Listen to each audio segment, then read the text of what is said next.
of the commercialization because you haven't completed the whole process. And I think that is the idea that I'd like to really get across, and which in my mind is essential to really developing Hong Kong as a regional hub. Now, let me now turn to each of those stages and where Hong Kong really stands in terms of competitiveness relative to the other parts in the region or indeed around the world. You know, in fact, I talked to my American friends. Silicon Valley is wonderful for 0 to 1. But I asked them, where is the 1 to 10? Small lot production.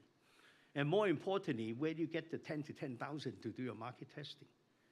It is not easy. In some industries, they do very well, but not in all industries. So if we have the ability, you know, which is what FSU was saying, to work closely with the Greater Bay Area and use their capability in different stages, the stage 1, stage 2, and stage 3, and see how we can work at each of those stages, then I think we have a holistic model that could really be will be world standard in this part of the world, in the Greater Bay Area. Now, let me focus on stage 1. Sometimes they call it prototyping, right? It's from idea to the first 手板, a hand sample, you know, a working sample. You know, I think it goes without saying, and people have repeated very often, we really have a major advantage here because of our universities. China has 8 universities among the top 50 in the world, according to the Time Supplement, which is one of the very well-accepted measures. And 4 of the 8 are in Hong Kong. Okay, so we have a. The question is, I think what we need to do is to think about how we achieve that 0 to 1 stage, that prototype, you know, as soon as doing as effectively as we can. So our advantage is very clear in the stage 1. Now, how about the stage 2? This is what I would call the product design stage, where you're trying to perfect the product. Here, I think what you need are a number of things. You need the ability to produce very quickly small lots. Okay, and once that, and then you take that to focus groups and test those product features and everything. And when something is not quite right, you immediately go back and produce the second lot with a correction. So it's a constant loop of integration, iteration. And so what you really need, in my mind, is manufacturing 4.0, digital manufacturing, that could actually very quickly, you know, take all this and really get it done and have the ability to do it. Now, this, in my mind, is also ideally suited. If we can think about digital manufacturing factories that are startups that could be done at Science Park or in Cyberport or even in flatted factories, Hong Kong style, doesn't take much land. But you go upscale with digital manufacturing, okay, manufacturing 4.0, it really is an opportunity for us then to do that process well. I would call this an opportunity for the reindustrialization of Hong Kong. It's really focusing on doing the stage 2 of the innovation process and using digital manufacturing to accomplish that. It provides the right type of jobs that allow us to trade up high-level technicians and so on, and it suits our environment because we don't have a lot of availability of land. It's doable in the flatted factories. I think the other thing that are 2 more things I like to emphasize at this stage. Do not underestimate the importance of our airport.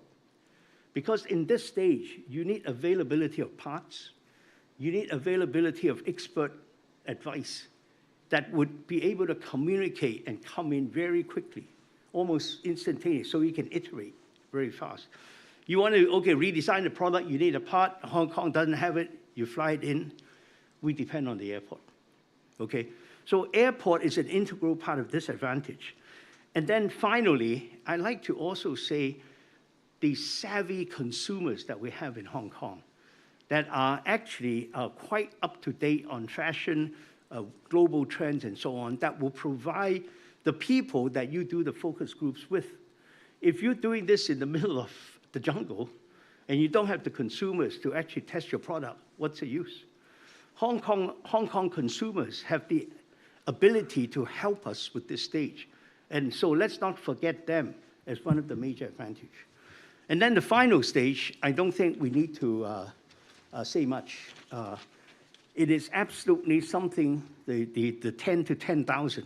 The test market should be on the mainland side of the Greater Bay Area. We've got 80 million very affluent consumers, 20,000 per capita income. And that's where you actually do your test market, the product positioning, the pricing, etc. And that's where you come out. So our ability with the infrastructure to be able to go back and forth. Don't forget, at every stage, we may need to go back to zero. At every stage, we may go back to zero. So it's a process of iteration. So the infrastructure to allow us to iterate very quickly is absolutely essential. So if in my mind, this is what I mean by the process. I'm going to overrun by a couple minutes, okay? Eva, I hope you don't mind. I like to just finish a few important points. The first point I would like to just mention very quickly is when you talk about stage 2, and that's in fact mostly stage 3, we will be seeing a stream of new products that we want to do test marketing on. I think we have the opportunity to set up Hong Kong at the retail level like the Tokyo district called Akihabara. I don't know what it's called yeah. You know, my son goes to Tokyo. When he gets off the plane, first thing he goes is Akihabara. Why? New products, the latest. If Hong Kong can actually be used also for that purpose, I think it forms an important plank to actually rejuvenate our tourism, which I think is absolutely essential. We need to answer the question of why do tourists today want to come to Hong Kong? And this may be an important addition to why they want to come to Hong Kong. So I think it's something to think about. That's one thing just as a reminder. The second thing I like to say is also, I think, quite important for us to understand, and that is, yes, in many places in the world, innovation is synonymous with technology and STEM. I come from that world. I know exactly the importance, and I still think that is the most important part. However, we must recognize that not all innovation are coming from technology. There are non-technology-driven innovation. That is very important. If you really analyze it from a businessman standpoint, it is really innovation in business models that ultimately make a lot of economic sense and make a lot of money. Now, those models could come using technology, which very often it does. And technology is a catalyst for coming up with those new models. But it can also come from things not related to technology, like art and culture, culinary, etc. So for our society, I think we need to also emphasize that you don't really need to be an expert in STEM to participate in the innovation process. And I think that is a very important message, that innovation is really creation, is creativity, and mostly at the end of the day, coming up with, in my mind, as a businessman, new business models, new ways of satisfying the consumer, and then giving the consumer a new experience, a new product. And you could do it, and it could be also, by the way, services, you know, which may or may not depend on technology. So I see this as really, number one, absolutely technology-driven STEM. Number two, we need to think about areas that are not technology-driven to actually increase creativity and also to, you know, sort of think about how we really create that innovation hub. So, ladies and gentlemen, in summary, I'd like to just say, you know, I've given you a deep dive into the process, the stage 1, the stage 2, the stage 3, and I think Hong Kong has unique advantages in both those stages. But when we put the whole thing together in the holistic, all three stages, I think that's when we have arrived in terms of Hong Kong as an innovation hub. And I'm not aware of too many places that actually have those three stages. I would say, if you press me, the closest competitor would be Tokyo Bay. They would have actually all three stages down pretty well, and we may want to study that as a way to develop ourselves. But our scale and so on, I think, would eventually transcend even the Tokyo Bay Area. So this, in my mind, is going to be the core to our future competitiveness. Because as the world now moves to digitalized manufacturing, and as the consumer gets more and more empowered by technology in this little machine here, I think we're going to need to actually innovate and come up with a large number of new products to actually satisfy an increasing number of niche markets and do it rather quickly. It's a fast response, low minimum order quantity, low MOQ, fast response manufacturing. And I think innovation is at the heart of that. And that, to me, would be the mainstay and the core of Hong Kong's future competitiveness. Okay, thank you very much. Thank you, Dr. Fong, for your insightful and thought-provoking speech. Please be seated. After Dr. Fong's enlightening speech, it is now time for the long-awaited panel discussion. Today, we are honored to have three distinguished guests from different parts of the innovation ecosystem join us in person to share their thoughts and experiences in a panel discussion with Dr. Fong.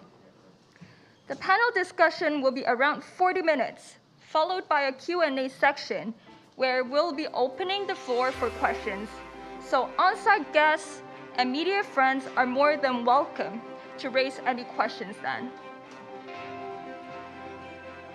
Dr. Fong, please join us again. I would also like to take this opportunity to thank Hong Kong Land as our venue sponsor for today. May we take a few moments?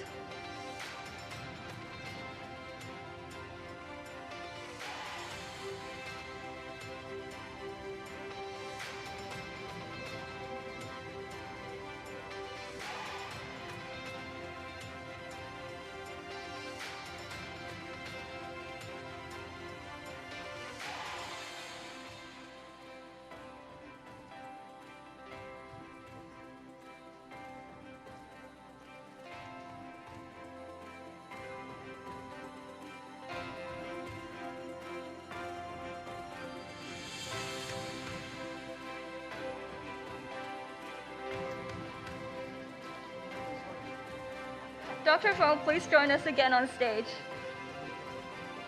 May I now invite Dr. Sunny Tai, Chairman of Hong Kong Science and Technology Parks Corporation, Dr. George Lam, Co-Chairman of Hong Kong Aerospace Technology Group and former Chairman of Hong Kong Cyberport, Mr. Simon Leung, Founder and Group CEO of WeLab, to join us on stage. Dr. Fong, the floor is yours. Okay, thank you very much. A big hand for our panelists. These are the real entrepreneurs. And I think what we want to do is learn what we can from them this morning, and thank you for your participation. Yeah, let me start with you, Sunny. You have really saw the development of the Hong Kong Science Park for 20 years now, and have become really a major part of Hong Kong's innovation scene, all the way from incubation to venture capital, and all the stages up to the nurturing of unicorns. So you've seen all the stages. What I'd like to do is really ask you, is Hong Kong's infrastructure adequate for that? Are you happy with the type of infrastructure that we have today? And what sort of new infrastructure would you see that we need to add to actually continue our progress in innovation? Especially, I have in mind, the Northern Metropolis and what the FS mentioned is the Suntin Technopole. I don't even know what it really is. So you may want to give all of us an introduction to that. Thank you, Victor. I think actually all the question you asked were all covered by FS in your speech already. Okay, and of course I have served at Innovation and Technology Commission in the last 16 years, from two R&D centers and then Science Park. And if I have to say, the infrastructure or the support from the government that really took off was really from these 10, 15 years. Okay, of course, Science Park is celebrating our 20th anniversary, and we saw a very tremendous growth. So up to today, we have over 1,100 tech companies at Science Park. Our tech population there is 17,000 people working at Science Park. 11,000 of them are the R&D people. So what does 11,000 means? In Hong Kong, I know there are academia experts here. We have about 40 to 45,000 R&D people in Hong Kong, including those working at university as researchers. So meaning 1 out of 4 researchers, R&D people are at Science Park. So in terms of infrastructure, I must say in the last 2 terms of government, and including this term, the support given was really tremendous. I always say it's a golden stage. It's something that I've been working as an entrepreneur for the last 35 years, and this is something that I've not seen before. Right. So the infrastructure given, you can name it, like in Science Park, I mentioned all the facilities in various technology to support startups, tech company growth, communal labs, and also at Cyberport as well. And also at what we used to call industrial estate. Yeah. We have revamped it 2 years ago, sorry. We call it Inno Park now. And we don't just rebrand or just rename it as Inno Park, because we have gone through what you have mentioned in your speech from 1 to 10, partially of 1 to 10, yeah. Because we've gone through a very thorough consultation. We took 3 years on that. We had consulted with 2 consultants, and we went through all that. The purpose is to follow the government's reindustrialization mandate. Yep. Announced in 2015. Yep. So we have renovated one of our buildings in Tai Po without major theme. So you're following this reindustrialization strategy? Without a major theme of what we should be doing with that building. Yes. So, but after we renovated, it all rented out in 6 weeks. Okay. Yeah. So it means we had the feeling that people do need to do manufacturing in Hong Kong. So, but we don't know what are those. Well, but in terms of, now that's exactly what I like to do. Just a quick follow-up question before I get to the other panelists. You know, in any sort of promotion like this, there's importance of having anchors, right? MNCs. Which industries are you really targeting to actually bring to Hong Kong when you try to? I think we in my mind, we may not be able to be too general. We need to actually make some choices. Where do you think the opportunities are for Hong Kong to attract the types of anchors that we need to really stabilize these facilities and so on? Thank you, Victor. I think my colleagues at Science Park here won't like me to say something that I should be saying in the next retreat. Because we have been using the word anchor companies for many years. But somehow, of course, like you mentioned, we were targeting at MMCs. But somehow, I mean, should it just be MMC? So anchor could be any tech company who give great influence to Hong Kong GBA INT ecosystem. We call them anchor. Okay. So today, our anchor could be SenseTime, could be Huawei, could be a company making the parts for the stand, and could be a company for some electronics modules. Okay. But they might not be an MNC.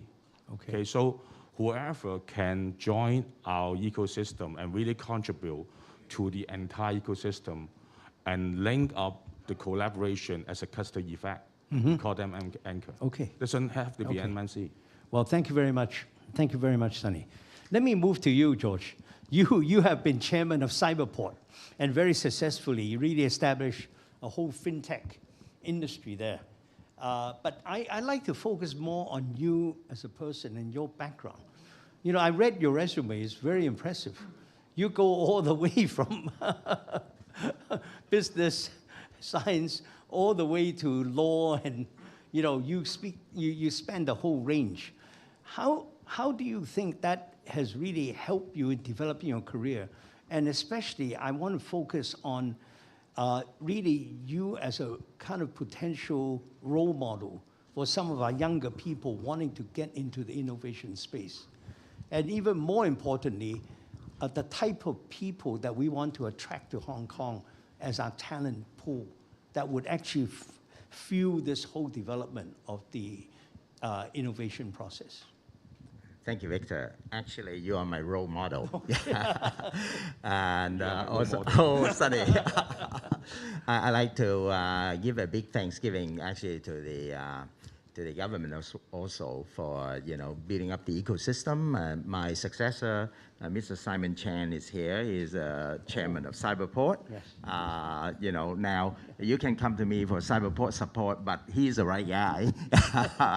I'll be his quarterback in the community. Now back to the kind of Victor you mentioned before about the Tokyo Bay area, and they try very hard. And I think for Hong Kong, I agree with you. We are probably one of the very few, if any, that can have all stages, as you mentioned. And in fact, I can be as aggressive as saying that we should actually change one word of this good theme, and that is as a global innovation hub, because we are China's global city, and we are Asia's global city. And there's no reason why we confine ourselves, regionally. And this is where we can actually be more competitive to Tokyo Bay Area, because Tokyo Bay Area is more traditional, a bit relatively more inward-looking, a bit more focused on Japanese economy, although they try hard. But Hong Kong is global native, So I think that's one point I like to add quickly. But as to my background, yes. I think having the privilege of working with the Cyberport team for the past 6 years, I learned one thing, and that is I'm still a student. We need to equip ourselves all the time. It's lifelong learning. That's very key. And so you keep on equipping yourself, for new opportunities to solve problems. At the same time, it's very important to think about interdisciplinary application and synergy, cross-fertilization. This is what happened to the FinTech hub at Cyberport. You got bankers coming from Central, and we got data scientists and so on working together. And then all of a sudden we say, well, let's do more data-driven innovation for the banking sector and for the insurance sector as well, for example. And then we have arts people coming. You mentioned about creative industry. They work with the digital tech people, and you have art tech, and then so FinTech, art tech, insure tech, and then the lawyers come. We have reg tech, regulatory technology, and law tech, and so on. So this interdisciplinary approach is very important as well. Another thing is it's very important to actually, as you mentioned, the non-tech people should be part of the process. So I think that's what I was hoping you might say. It's good to learn about non-tech subjects as well. Yeah. My final point is that it's important to really have this teamwork, because in my experience with startups, I think the winning cases are always a team effort. I remember quite a few years ago when I watched the World Cup, I didn't even recognize any German players, but the German team won, you know, because it was teamwork. So, well, you know, I have nothing to add but to say that, you know, it's a great thing to be an entrepreneur, a tech entrepreneur, you know, but don't just think about money. Okay. You know, solve some problem for society and for the economy, make the world better. So I think, you know, what we can say is emphasizing the global regional, global innovation hub. I think, you know, we stand for global, we stand for green as well because it's sustainability and inclusiveness, but also governance. We have to do the right things right. Yeah, Yep. Thank you. All the aspects of ESG. You know, George, I was really, thank you very much, because I want you to give a message to the young people. I was trying to get you to say what sort of qualifications you really need to succeed. And what you're really saying is no specific, but you need to be broad and interdisciplinary and have a very creative mind. Now, I'm going to pin you down with just a follow-up question. Now, people talk a lot about talent, the fight for talent today. In your experience, you know, in fintech and the whole experience, you know, in your career with so many areas, where do you think Hong Kong's most lacking in terms of talent, and in which areas, and how would we go about actually attracting and acquiring that talent base that we are not, you know, really complete in ourselves? Well, Victor, this is a strategic question. I think for Hong Kong, I'm so glad that FS mentioned, and you mentioned about the strategic approach. I think we have no choice. We have to look far and look high, aim high. And talent is at the core of it. In Hong Kong, we have to ask the question, how come these days we have, you know, a lot of talents, particularly in blockchain, for example, you know, going to Dubai, the UAE, and going to Singapore and so on. You have to ask these questions and you say, why? Now, is it because we don't have a smart quarantine solution yet? But we have made progress. We have changed it to 3+4, right? And so, but we have to answer a question like this: how come we cannot attract these talents, you know, to Hong Kong? So that means that we have to do a lot of regulatory reform, including our financial regulations to make it more tech entrepreneurs friendly, to make it more tech investors friendly. We have to think about our capital market. For example, do we have carbon trading infrastructure? Do we have green finance infrastructure developed faster and setting the pace for the region, for global as well, because we are interfacing with the EU, with mainland China, and Hong Kong itself. You know, we got clean government, professional. We are the best place to actually pursue green finance excellence, for example. And if China is pushing for net zero carbon, you know, achievement by 2060 and Hong Kong 2050, then we got to have a green roadmap. How do we take specific actions? So talent is at the core of this. So how do we do it? I think right now we have policies like Tech Talent Entry Program policy. We have the talent demand list and so on and so forth. We have ingredients in place, but we need this general assembly, this packaging, strategic packaging, improvement of our policy, you know, for including immigration policy, how to attract the best talents here seamlessly, fast, and also with their families. Because if you don't attract their families, support the family, you cannot keep the talents, for example. And so a lot of systemic issues, and how do we make use of foreign talents to develop our own talents so that we don't leave them out.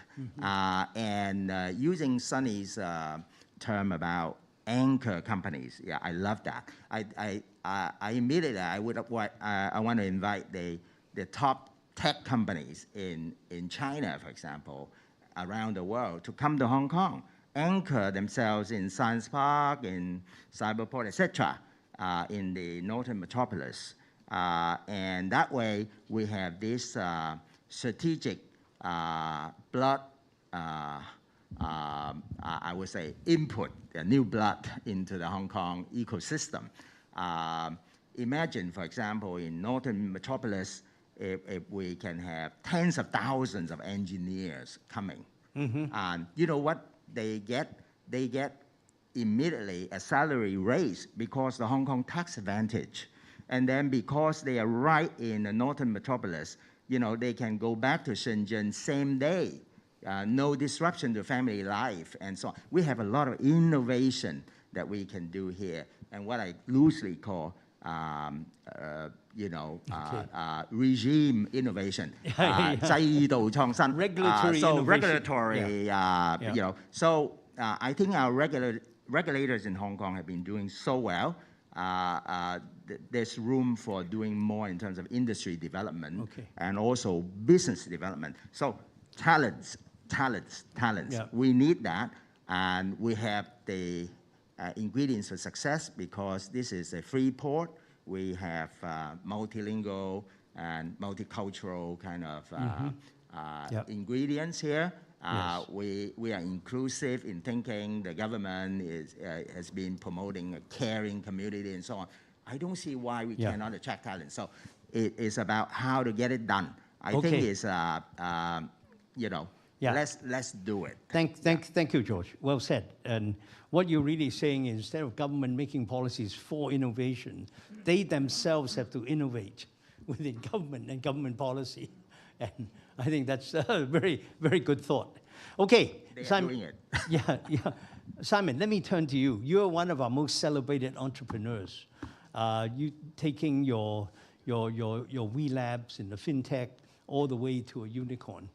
And you know, the first question I'd like to ask you is, you have now pursued that journey right from scratch. How have you thought about that process? And you know, what aspects as a practitioner, having gone through this, that you found that worked, that didn't work? And more importantly, I'd like to ask you, you know, as a unicorn, I'm sure you get a lot of invitations to be elsewhere. But why are you still in Hong Kong and the Greater Bay Area? What is it that attracts you? Thank you, Victor. Thank you, Hong Kong Foundation. Thank you, Eva. I really echo to the opening keynote speech that you talk about the process of innovation, right? I mean, for us, we were founded exactly 10 years ago. We were founded exactly 10 years ago in a very smelly office in Sheung Wan. And now we have 1,000 employees across Asia Pacific, with around 50 million users and 700 enterprise customers. For us, I think innovation is extremely important. When you think about where we are at the fintech industry, right? The core sector is financial services. And financial services is a very peculiar sector. It's a sector where size, scale, history matters. We are facing competitors, very large banks who have more money, more people, and like 100 to 200 years of history. So we have to constantly ask ourselves, how do we win in a sector like this? And it's not by more money, not by more people, and we don't have a time machine. So it has to be through technology and data. That is what propels us forward. So if we look at the 1,000 odd employees we have today, close to half of them is actually in technology and R&D across the region, because we believe that that is the path for us to innovate, develop new products faster and better. And so I think that is the first part of getting us off the ground. But the second part of it, which is very similar to what you were talking about, and I find it extremely interesting, right, is about, if you look at the corporate transformation, a history of innovation of large corporates, right? As we transform from a small company to bigger and bigger, you have to constantly innovate. We always say, if you do not disrupt the market will disrupt you. You have to always catch up. And a lot of these innovations actually do not come from suddenly coming up with a new idea, hitting a jackpot. It doesn't come from that. It actually comes from an existing asset that you have built over the years, and how do you find a new life in it, and apply to a new environment, and how we actually thrive and grow. That is actually most of our innovations happen. For example, we first started off with a lending platform, and with that technology on risk management and KYC, we apply it to other markets, like in the mainland market. With that technology, we transform it to a lot of the account opening and the lending business, lending technology infrastructure for WeLab Bank in Hong Kong today. So it's about actually scaling from one to another. Mm-hmm. And an interesting and fun story to share, right? Mm-hmm. Some of you may have heard this Marvel, the company. Okay, many of you have watched the movies and stuff like that, right? Yes. They were founded in 1930s, and they actually filed for bankruptcy in the 90s. And they were sold to Disney for $4 billion 10 years after that. And now, of course, they are worth like 10 billion US. Now, what happened during those periods? Well, how did they transform to where they were, a bankrupted company, to what worked? For a lot of them, is actually they found that the core asset was the intellectual property of the comic characters. And they, fun part was, they actually, what they did was, they started licensing it to Sony and different movie companies to make movies to test whether the public audience accept seeing a comic character on a movie's big screen. When it did work, they started financing and started making their own movies. The first one being Iron Man, now is extremely popular, and the rest is history. So a lot of this actually has a successful formula. The formula allows the companies to continue to innovate, to develop new both technological and business innovations. Mm-hmm. I think that's the first part, right? The second part is Hong Kong. Hong Kong is a very strategic market to us. I'm born and bred in Hong Kong, so that's why we are here. In fact, 400 of our 1,000 employees reside in Hong Kong, so majority of them in Hong Kong, where we have the group office and the WeLand office, the WeLab Bank offices. This is a very interesting market for us, in particular, for what you were referring to, the 0 to 1 and the 1 to 100, because it allows us to test a lot of new ideas and apply them. And what is also attractive to us is in our area, we required opportunities and licenses for us to test ideas. And the Hong Kong government, in particular Hong Kong MA, were quite forward-thinking in issuing licenses on digital payment, digital insurance, and virtual bank licenses, quite a few years ahead of the rest of the Asian counterparts. So it allowed us to start attracting talents, testing new ideas, and through these, we can actually find out what worked and what didn't work, adjust, before we scale them into other markets as well. So we did a lot of these. So I think just to cut it short, I think these were actually great opportunities for us in Hong Kong. Yeah.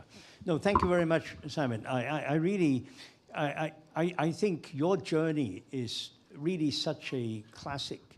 What we really need is to do what you've done in scale. You need to actually inspire and bring along a lot more young entrepreneurs like yourself. Now, before I let you go, I'm going to ask you a slightly deeper question. You know, I totally agree with George in that, you know, we really have to focus on some of the big global issues today, like sustainability, etc. But I think one of the biggest issues in the world today is actually the increasing inequality of income between the rich and the poor.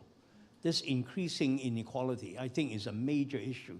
In fact, I think it even underlies our inability to solve other big issues. Okay, I just wonder, for you as a fintech entrepreneur, what can you do to use fintech to actually, you know, sort of do more in terms of equalization and bring the equality of income into a little better distribution, and make this available to the man in the street in financing, etc.? Thank you. Yeah, that is a very, very good topic. I think in our area, financial inclusion is a very important part to solve for inequality. If you look at the real issue of financial inclusion, it's a matter of cost, the cost to get served. For example, if it takes you a very high cost for a bank to serve you, the bank would not serve you. If it takes you like 2 hours to ride a bicycle to a bank, you will not go to a bank.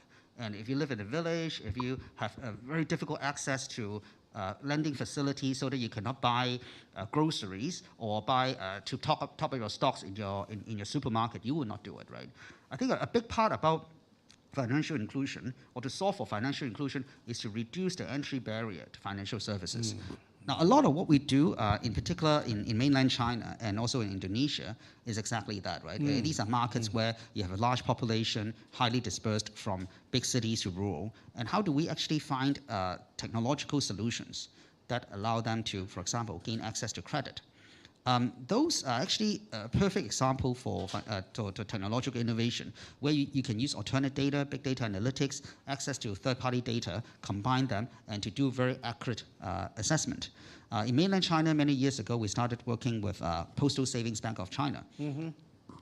A post office is a very interesting entity. Post office is about distribution and coverage of a society without the consideration of cost, because it's a government goods. So they have like post offices everywhere in China. And with that, they actually built little mini marts. And we actually started lending money to those mini marts so that they can, and to explore how we can actually help those SMEs to do better.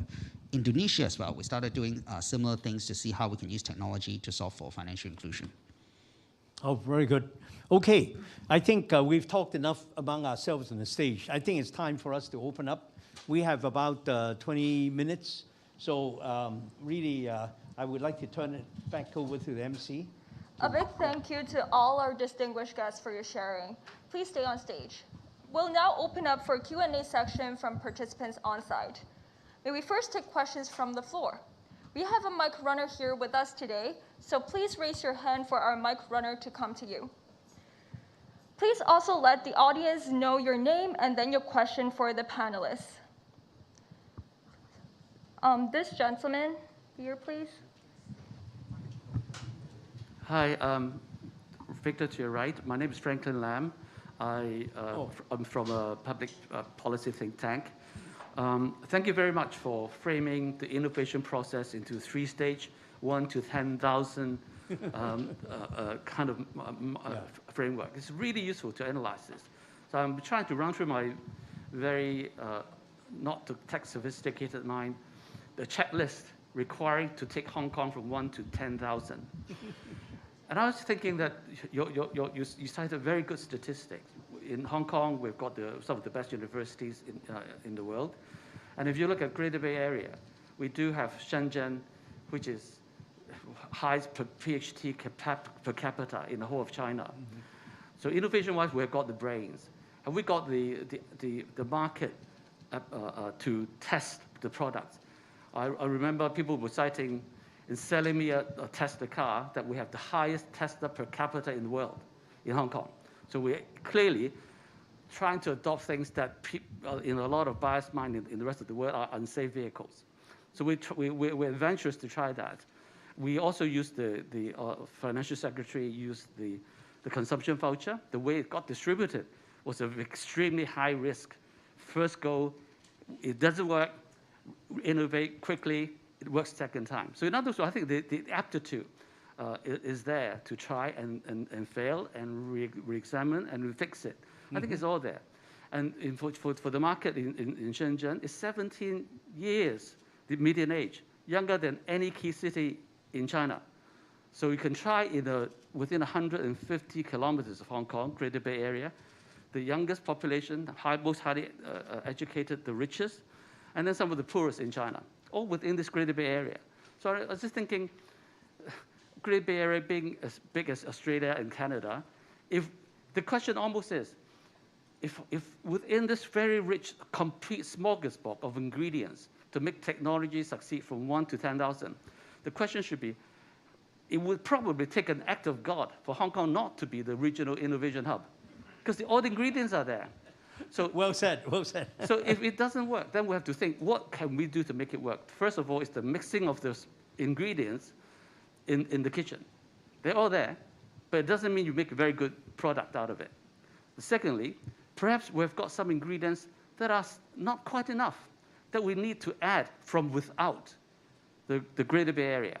Now, there I would imagine that we still have a lot of scientists from this region and outside of this region that would need to know how good we are, and then they will come.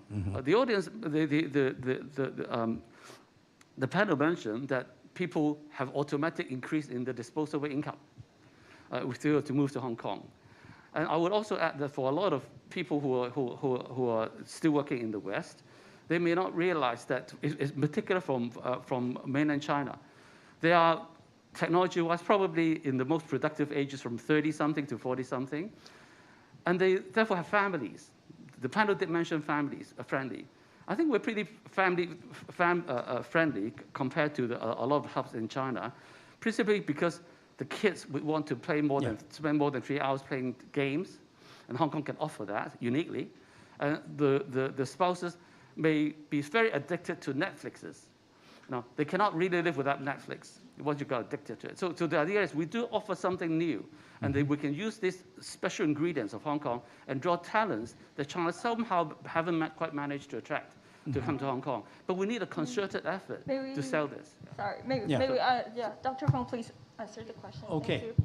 Well, I think that's absolutely well said. I'd like maybe our panelists to also respond. But let me tell you, I think we have really all the ingredients in the kitchen.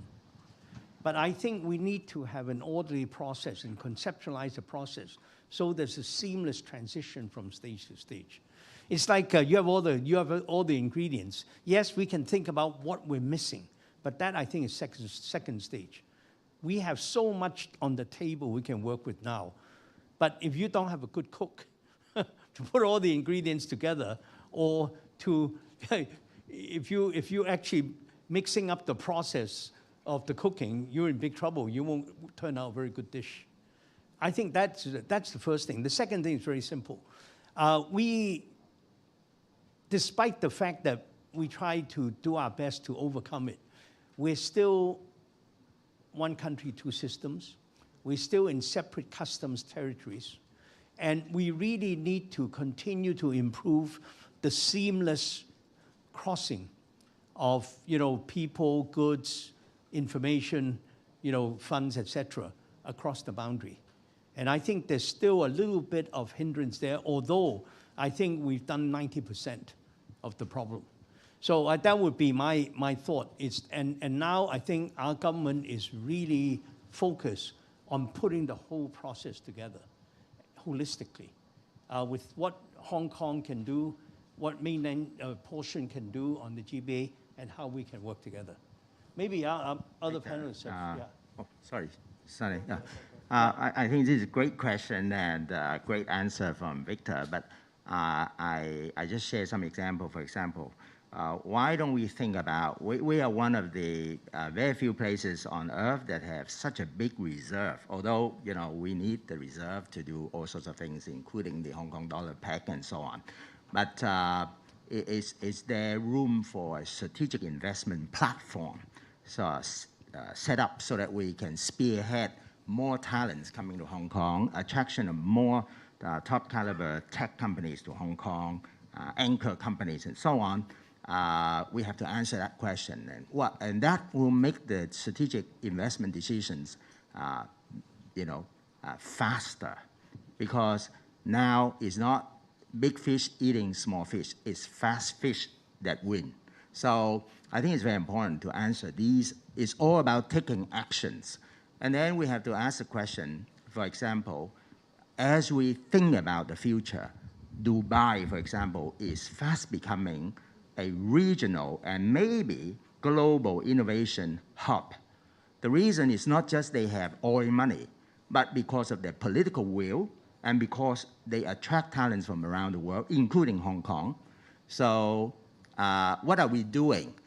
Do we have anything that is less attractive than Dubai? No, I don't think so. Our weather is better. We have 4 seasons, for example. Anyway, you have to answer a question. It's all about taking actions. And of course, you need to know, once you are in such a good kitchen, the best kitchen in the Ottoman Empire time, you have all the ingredients. Then the question is, what is the menu? And who is the cook, the assistant chef and everything? And do you do the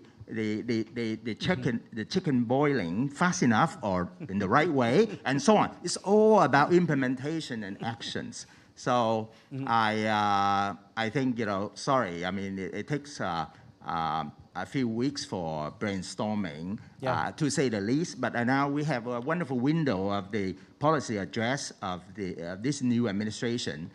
Feel free to provide input to the government. Okay. I think this is where you can do your fair bit. Thank you. I have to say thank you to all. Particularly, we Lab is a proud unicorn from Cyberport, so I have to advertise for Simon. Oh, okay. Thank you. Yeah, thank you, George. Maybe, Sunny, you'd like to... Thank you, Victor. I think quickly we were respond, in topic of attracting talent, and we mentioned Okay, about yes. Northern Metropolis. Yes. So, simple math: Northern Metropolis plus the land recognition outside Ma Liu Shui, we are talking about 250 hectares of land, additional INT land for Hong Kong.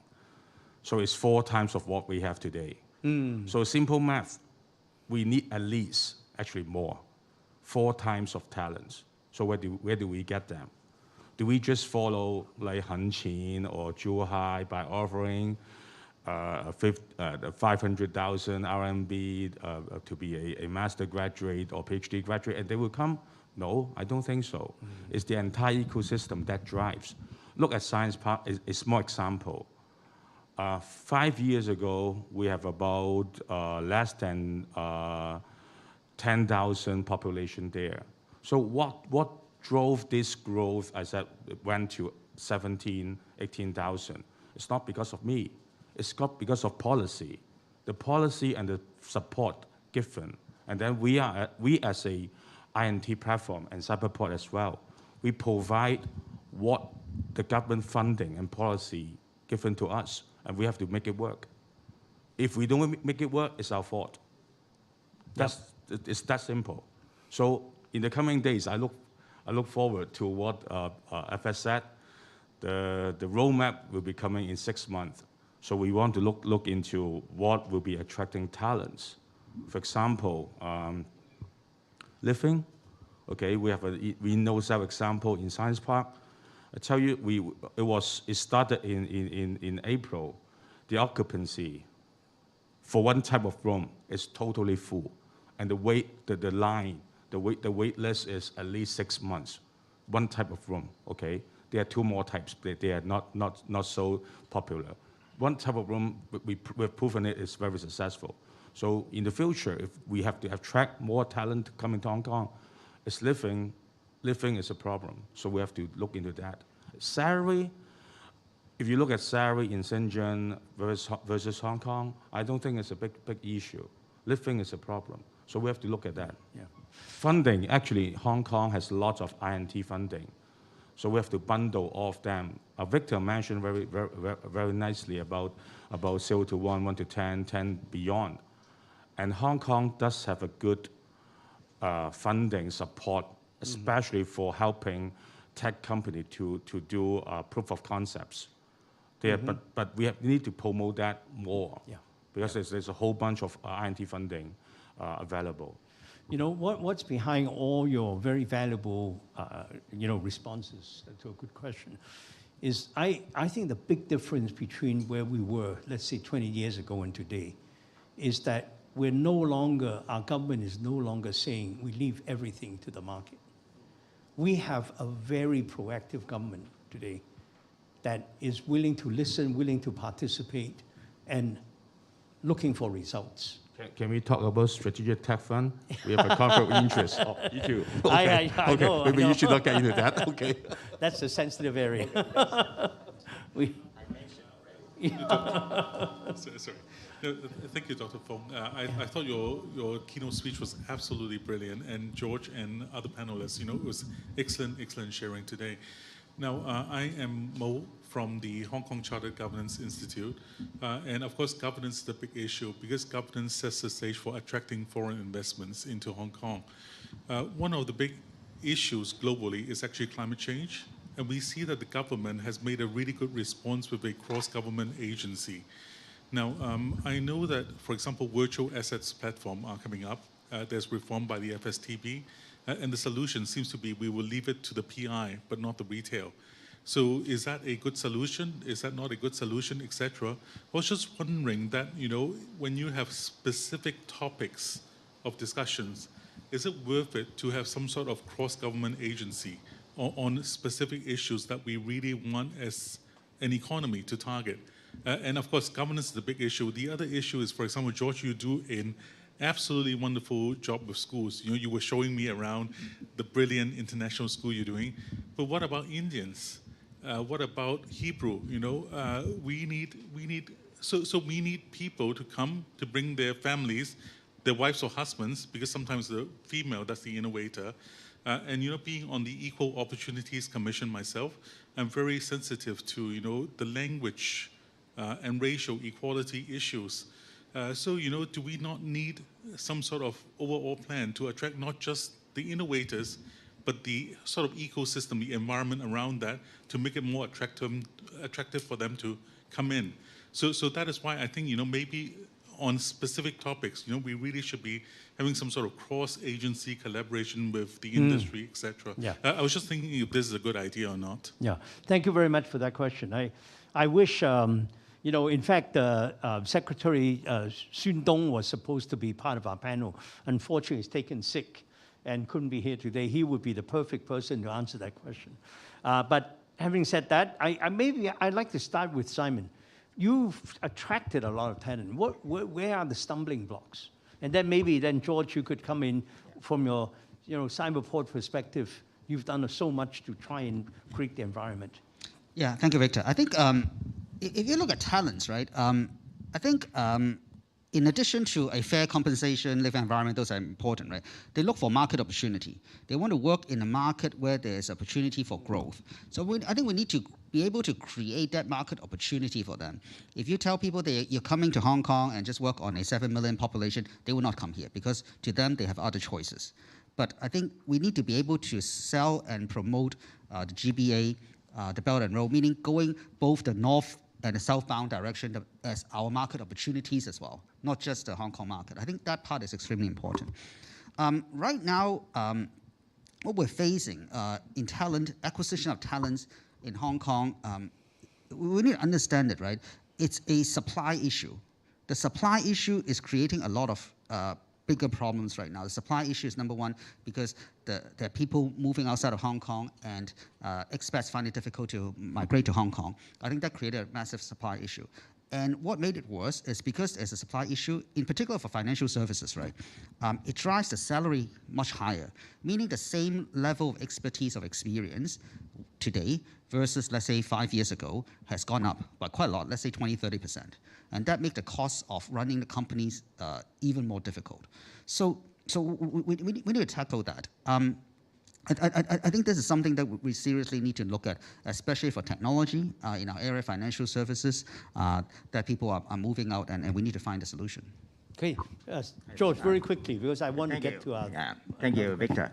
I agree with Simon totally. I think we have a lot of things to do to address most questions, a very important question. In Cyberport, for example, we benefit from Simon agrees, right? The presence of ISF Academy. So because I have been working closely with the Academy to attract the mothers, the father of these youngsters to Hong Kong, because without a school, you cannot have the family here, and the key talent won't be attracted and retained in Hong Kong. But the second thing is we are also dealing with new opportunities. As Victor knows about RCEP, we've got 15 economies, and then more interest from the Middle East in terms of putting more money into non-fossil fuel and ESG investments, and Hong Kong is an ideal hub for that. So they come here.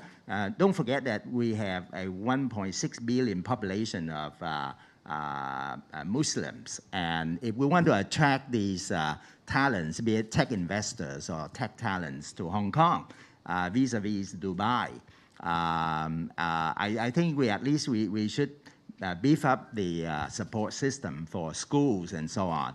And so Mo is right.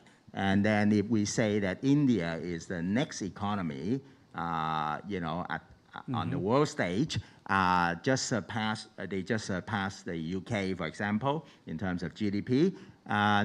We have a wonderful Indian community in Hong Kong as well, but have we made more strategic investment into strengthening that bonding with the global Indian business connections and so on?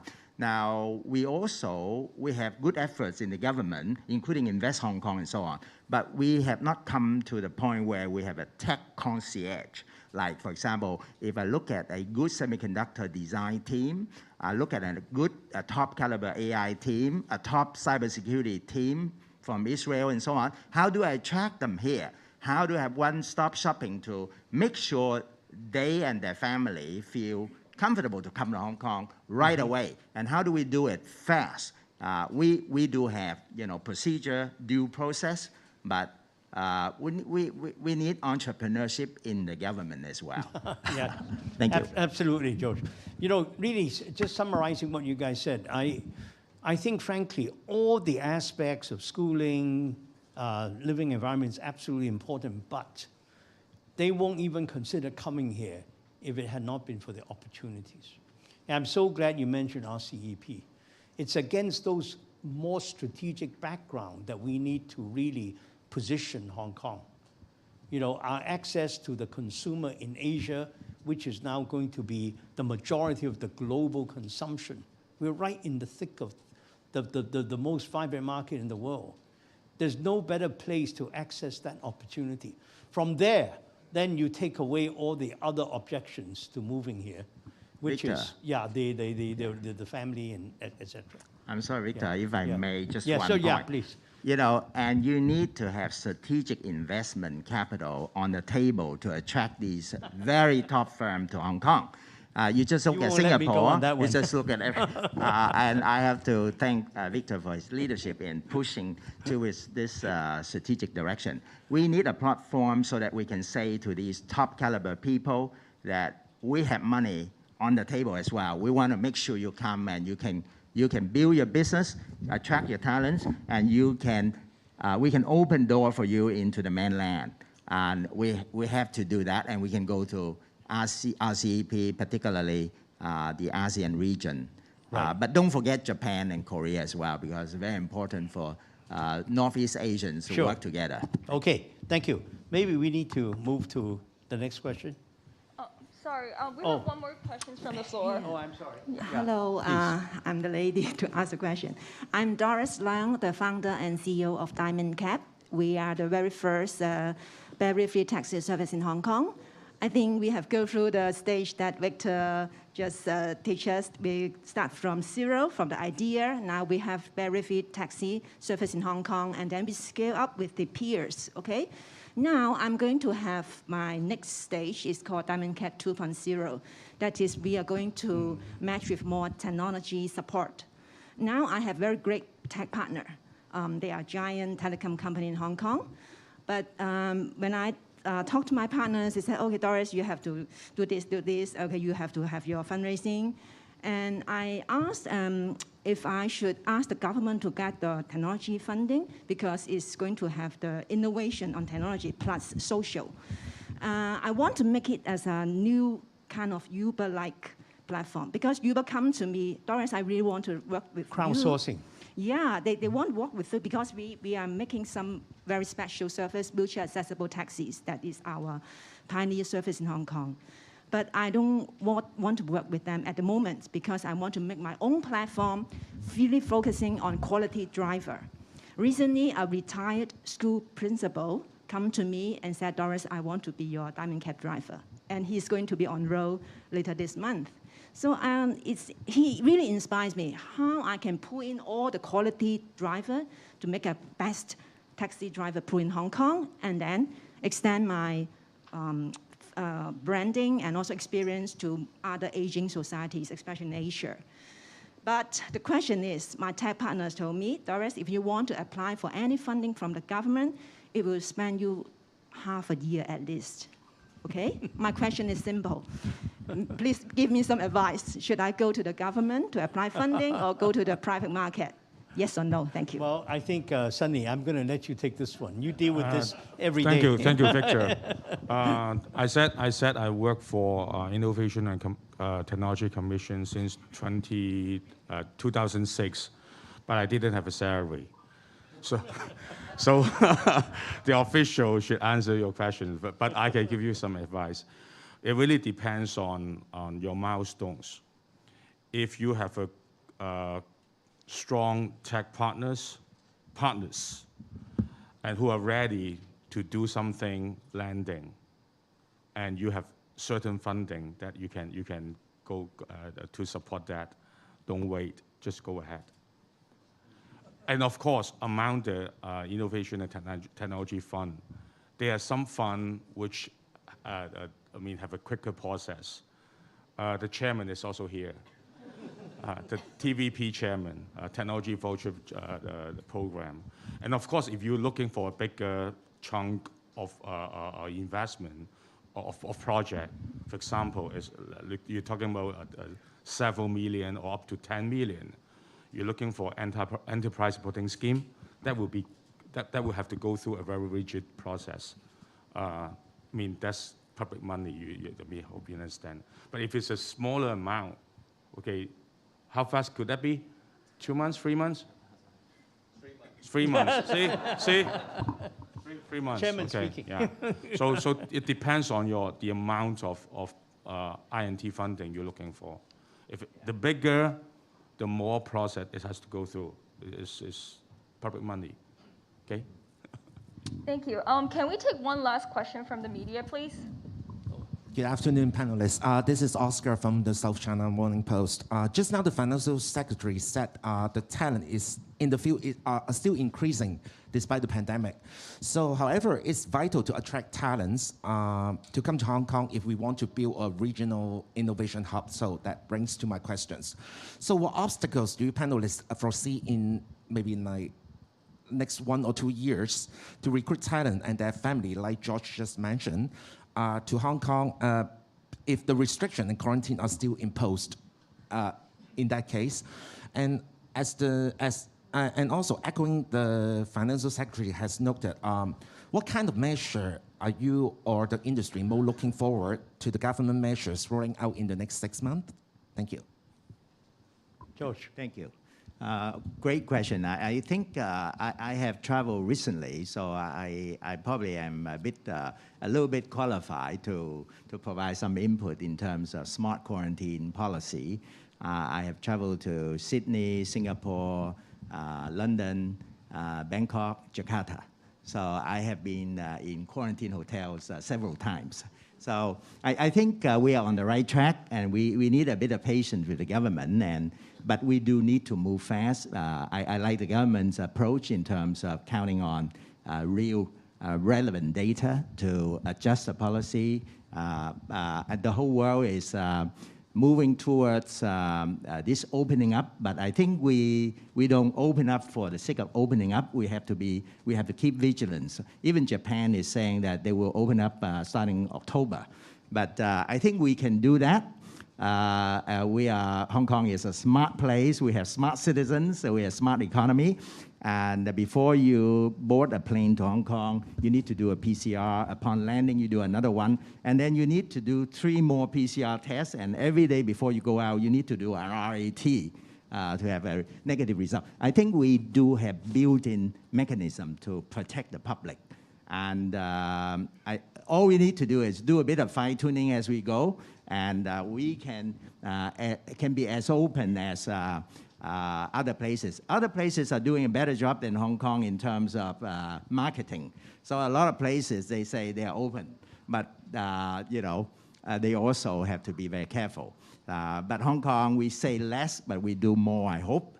The other thing about talents is we really have to think about a holistic approach, a systemic approach on how to, Hong Kong is like our home. We need to actually take the gardener's approach. We have to think about how to make it better, how to make it more attractive, how to attract the right people here. This is a community. So If we say we are already a leading international financial center with an army of 300,000 professionals, then now we are saying we want to be a global innovation hub. So do we need another 300 or 500,000 of engineers and scientists and technicians to be here?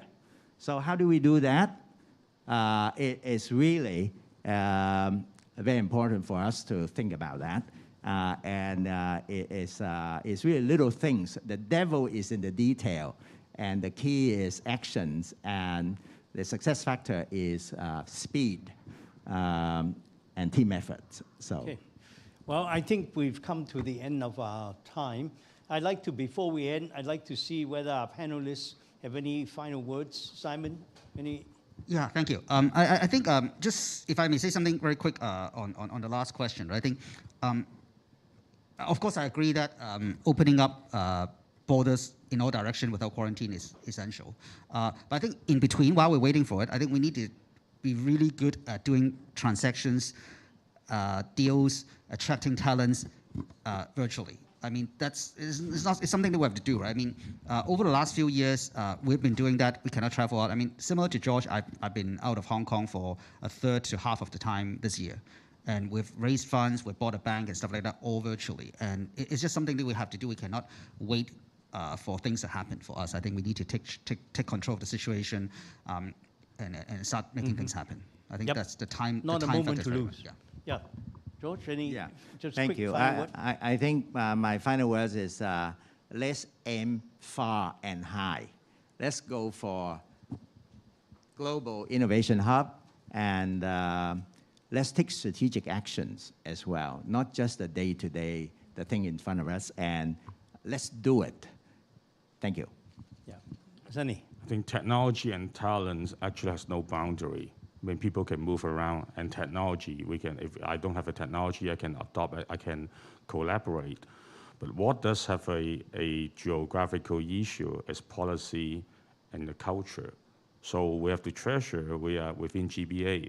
And I hope, like as I said, the roadmap will be out, and that we have good news that support Hong Kong INT and make us work as an international INT hub. Okay. Well, thank you very much. I don't want to take any more of your time. All I want to say is, what we've discussed today, I think is not only one aspect, an important aspect of Hong Kong. I think it's fundamentally the core of Hong Kong's long-term competitiveness. I think we have to get this innovation piece right, and that would underlie our strategic direction for the next decades. So I think, thank you very much for your participation. And I'd like to thank our panel members for very active participation and all of you for attending today. And on behalf of our Hong Kong Foundation, thank you very much for attending.